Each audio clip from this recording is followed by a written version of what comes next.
My name is Bernadette Guest and I'm Heritage Officer with Waterford City and County Council. Waterford has a diverse heritage which includes a Viking influence, celebration in Waterford City through displays at Reginald's Tower Museum and the King of the Vikings virtual reality experience. The discovery of a Viking site in Woodstown along the River Suir in 2003 is one of the most significant archaeological discoveries ever made in Ireland. Although only 5% of the site was excavated, Woodstown has provided information and artefacts that have given us new insights into the earliest phase of Viking settlement in Ireland. In 2019, Waterford City and County Council commissioned Abarta Heritage to prepare a conservation management plan with funding from the Heritage Council. The aims of this plan were to set out the significance of the site, collate a strategy for future research, collate a strategy for heritage interpretation, and a practical management plan. The plan was prepared under the guidance of a steering committee with expertise in archaeology, conservation, and landscape. And all the agencies involved are committed to delivering the plan to conserve and promote Woodstown's internationally significant Viking heritage. The vision of the plan is to develop Woodstown Viking site as an accessible, engaging and active site that researches knowledge gaps in Viking life, provides opportunity for experimental archaeology and training in artefact analysis and conservation. The location of the site on the Waterford Greenway presents an exciting opportunity for Waterford's heritage tourism and complements Fáilte Ireland's Viking heritage signature story for Waterford and the South East. James Ogan is Senior Archaeologist with Transport Infrastructure Ireland and will explain how the Woodstown site was discovered and the significance of the archaeological finds. Thank you, Bernadette. Every new road that is built by Transport Infrastructure Ireland, TII, is subject to detailed archaeological assessment during the planning and design phase to ensure that the impact on known archaeological sites is minimised. However, we know that approximately 140,000 known archaeological monuments in the Republic are only the tip of the iceberg, and that the remains of many significant archaeological sites still survive undocumented below ground. Sometimes these sites can be revealed as crop marks during periods of drought. At other times, sites are uncovered during ploughing and other farming activities. They are also revealed as a result of development projects. TII has a systematic approach to carrying out archaeological assessments on the land acquired for construction of new transport infrastructure to ensure that any undocumented archaeological sites are identified, investigated and recorded before construction commences. The N25 Waterford City bypass was approved in 2001 and a programme of geophysical surveying and test excavation was commenced in 2002.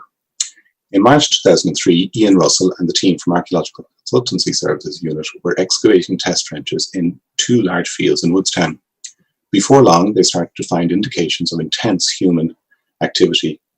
Careful sample excavation and evaluation over the following years led to the identification of the previously undocumented internationally significant Viking Age settlement. This discovery led the Minister with responsibility for heritage to recognise the site as a national monument and to direct that the bypass be rerouted in this locality to ensure the site's long-term preservation. Following the completion of the assessment excavations, a team of experts from Ireland, the UK and Scandinavia, one of whom John Sheehan will speak shortly, was employed to analyse and interpret the site and the artefacts that were found there. The results of their research were published in 2014 in the book and audiobook Woodstown, a Viking Age settlement in County Waterford.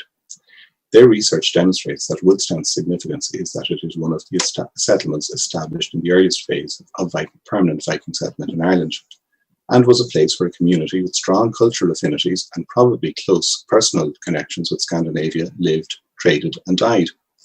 It was at places like Woodstown that the social and trade networks were initiated that would have such a profound effect on Ireland's cultural, artistic, linguistic, economic and urban development over the following 4 centuries. Since the discovery of the Woodstown Viking Age settlement site, TII has taken its responsibility to communicate the results of the work we fund as widely as possible for the benefit of communities in Waterford and beyond. It was great to be able to collaborate with Eamon McEnany and the team in Waterford Treasures and colleagues in the National Museum of Ireland to tell the story of Woodstown, initially in a temporary exhibition about the archaeology on Covenant bypass, and subsequently with the display of Woodstown artefacts in Reginald's Tower. Since the opening of the Waterford Greenway, we've been delighted to collaborate with Bernadette Guest and Daisha Medieval in organising the annual Woodstown Viking Heritage Day during Heritage Week, which has brought so much enjoyment to so many people and on which the sun always seems to shine. We've been happy to assist Waterford City and County Council in the development of this comprehensive and ambitious conservation management plan. Since its discovery, the Woodstown site has been the source of great interest to the public and to archaeologists and historians of the Viking Age in Ireland and further afield. Publication of this plan marks the beginning of a new chapter in the appreciation and awareness of the archaeological, social and historical significance and future potential of Woodstown's Viking heritage, which first emerged from the soils the test trenches excavated on the then route of the N25 Waterford City bypass almost 17 years ago. Maeve O'Callaghan is an archaeologist with the National Monument Service and will explain why the Woodstown site was recognised as a national monument and how the site is protected under the National Monuments Act. The role of the National Monument Service is to protect our archaeological heritage, to create and maintain a record of all known and newly discovered archaeological sites, and to make this information available and accessible to all. We also have an important role in interpreting and improving access to our national monuments. All of these tasks and the responsibilities are covered by the National Monuments Acts 1930 to 2014. The surviving buried physical remains of the now deserted Viking Age settlement discovered by archaeologists in 2003 at Woodstown and the associated artefacts were quickly recognised as being of both national and international significance. In May 2005, the Minister for Environment, Heritage and Local Government recognised the site as a national monument under Section 2 of the National Monuments Act 1930. Being recognised as such means that Woodstown is a nationally important archaeological site and is protected under the National Monuments Acts 1930 to 2014. The term national monument, as defined in Section 2 of the National Monuments Act, means a monument the preservation of which is a matter of national importance by reason of the historical, architectural, traditional, artistic, or archaeological interest attaching thereto. And Woodstown ticked all of those boxes. The site must be protected and maintained for the benefit and enjoyment of present and future generations. Any proposed works within or in proximity to the National Monument must have the written consent of the Minister under Section 14 of the National Monuments Act. Any works carried out without this consent, including demolition, removal, alteration, excavation, digging, or otherwise disturbing the ground, could be considered unlawful. The National Monument Service and our Minister have the responsibility of reviewing all ministerial consent applications to carry out works at national monuments like Woodstown.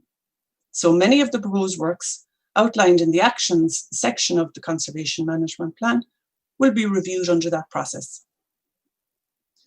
The recognition of the Woodstown Viking settlement as a national monument has provided an opportunity for Waterford City and County Council to consider developing this archaeological site in a sensitive and sustainable manner.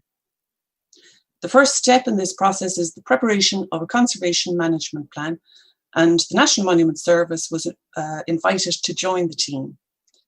Waterford City and County Council is responsible for planning for the future, and in this case, they have the responsibility of planning for the past.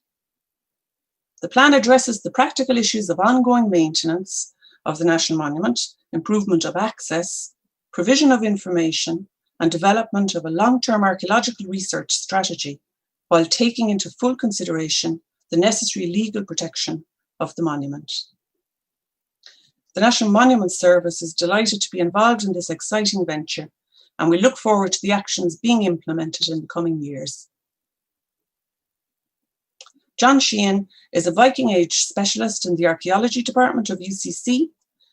His research interests include the Vikings, specifically Viking Age silver hoards in Britain and Ireland and Scandinavia, as well as other aspects of the Viking Age and economy.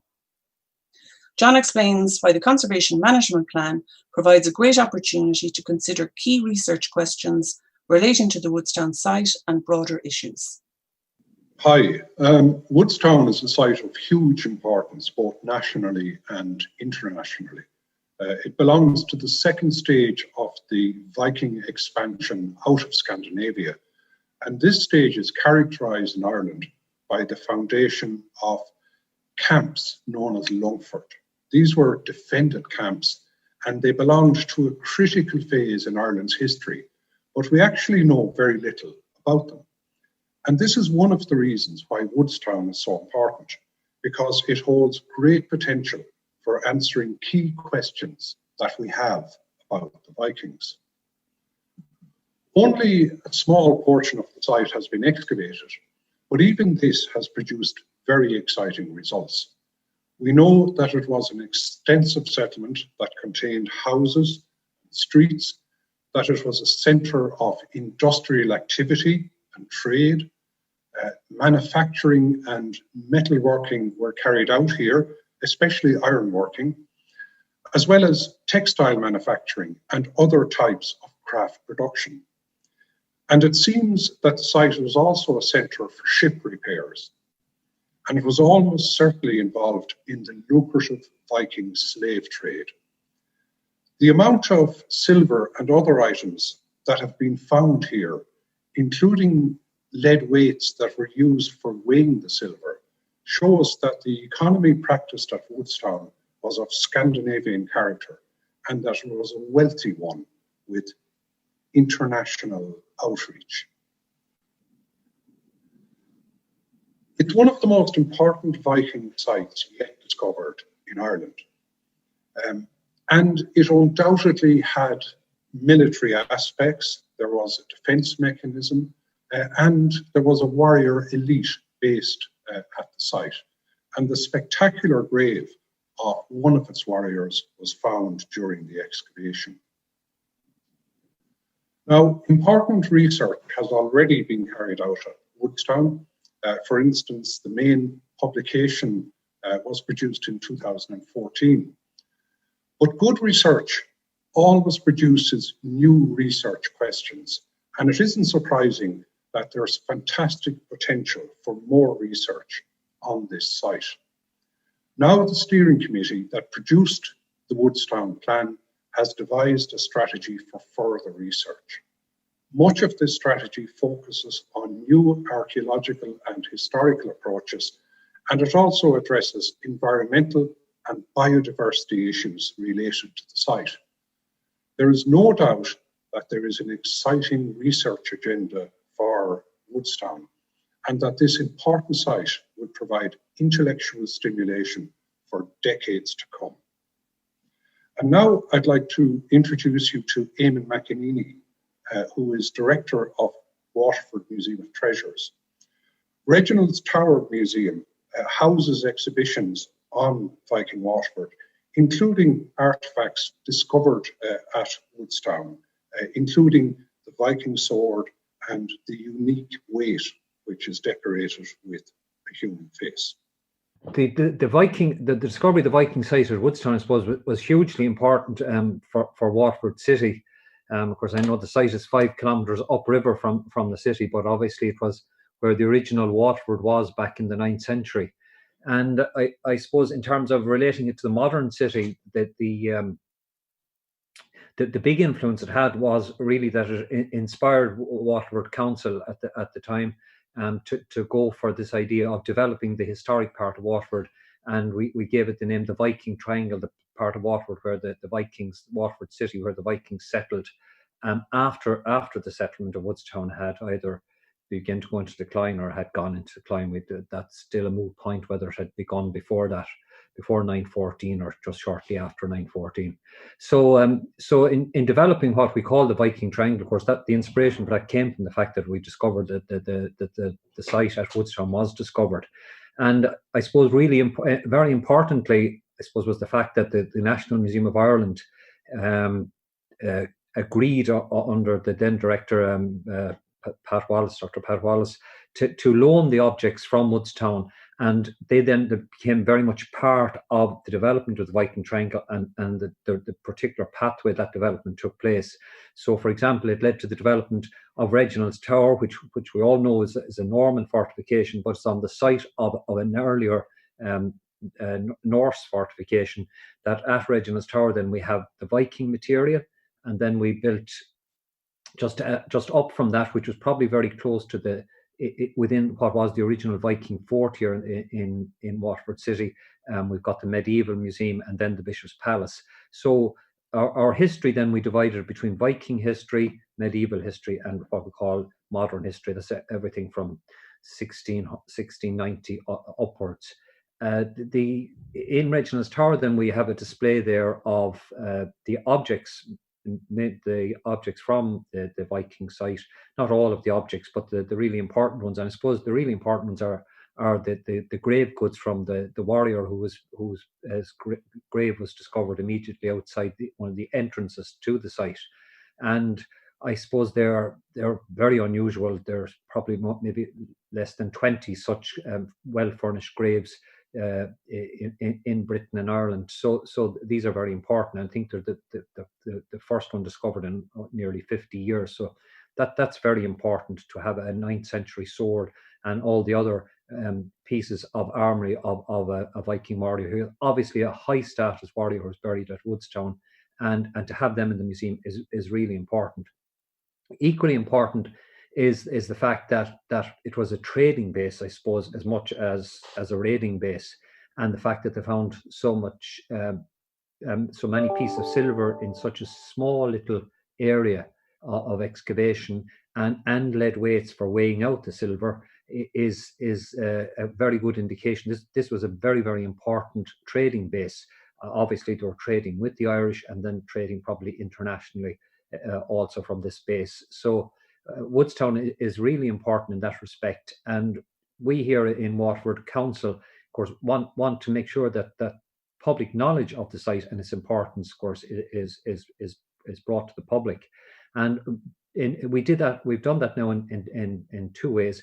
We've set up the exhibition in Reginald's Tower specifically on Viking Waterford, and also then to animate that and to bring the story alive, because I mean it's a fascinating story of the Vikings. We developed 3 years ago now in 2017 the virtual reality Viking experience, which is in a reconstructed Viking house from the city centre excavations here in Waterford. And in this, we tell the story with the reenactor guide, and then with the use of Oculus Rift technology, we tell the story, the virtual reality story of the Vikings.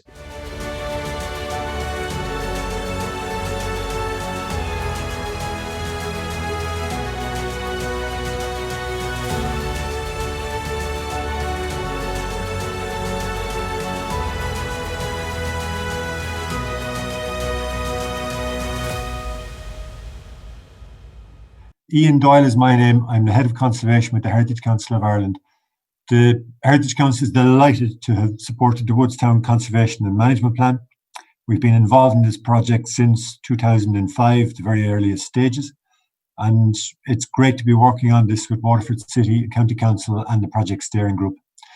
The Heritage Council introduced the concept of conservation plans to Ireland to help manage important heritage sites such as Woodstown maybe 20 years ago. The approach is very simple. Everyone is involved in a collaborative manner. We ask why the place is important, and then what do we need to do to safeguard that importance and to care for it. In short, everybody's voice matters. There is a saying, plan or be planned for. So it's really important to have a plan, because plans like this are really important to help unlock extra funding for management actions, interpretation, and for further investigations that will help unlock more of the secrets of this important site and tell us more about how it's evolved and why it is important. The range of Heritage Week events at Woodstown shows how important the site is to the people of Waterford, and the success of the Greenway alongside it has a huge role in exposing the importance of that site to an even bigger, larger audience. Projects like this one are funded by the Heritage Council through its County and City Heritage Plans Fund, and this is a shining example. It's a great example of what this kind of approach can achieve.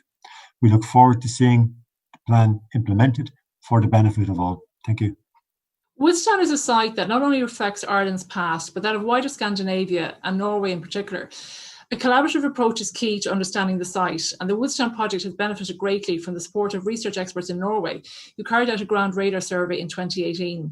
We look forward to working with our Norwegian partners on further analysis of this data and exploring potential for future projects. Arne Folleras is councillor with the Norwegian Embassy in Ireland and a member of the Woodstown Viking Site Steering Committee. Arne will explain why this project is of interest to the Norwegian Embassy. All right, thank you. For me, it was a great pleasure to be on the steering committee of the Woodstown site. I learned a lot from the discussion, and the report itself. I've also really enjoyed the discussions on the future development of the site. It has a lot of potential. My former ambassador, Elsa-Berit Eikeland, got the embassy involved in the project both to learn about our common history from the findings and as one of the many ways to connect our two countries closer. The ground penetration radar survey was provided by Vestfold County, and it will hopefully be very useful in providing an overview of the site and basis for prioritizing further excavations. I will now hand over to the new Norwegian ambassador to Ireland, Mari Skåre, who will elaborate further on the way forward. This is such a wonderful project to be a part of. The Vikings that settled in Woodstown were most likely from what is today Norway, and we would like to understand this part of our common history much better. The Woodstown site is of great interest to Norwegian archaeologists and other Viking area scholars, as it gives a snapshot of the early phase of the development of an Old Norse town. As it is a green site without any modern structures on top of it, it may give us insights into the mysterious surroundings of the town of Kaupang, the first town in Norway. Like Woodstown, Kaupang was inexplicitly abandoned, and around the same time. The Woodstown Viking site will definitely give us a lot of information about our common history. And perhaps, if we join forces, Woodstown can help us find clues to solve our mystery as well. Thank you for including us.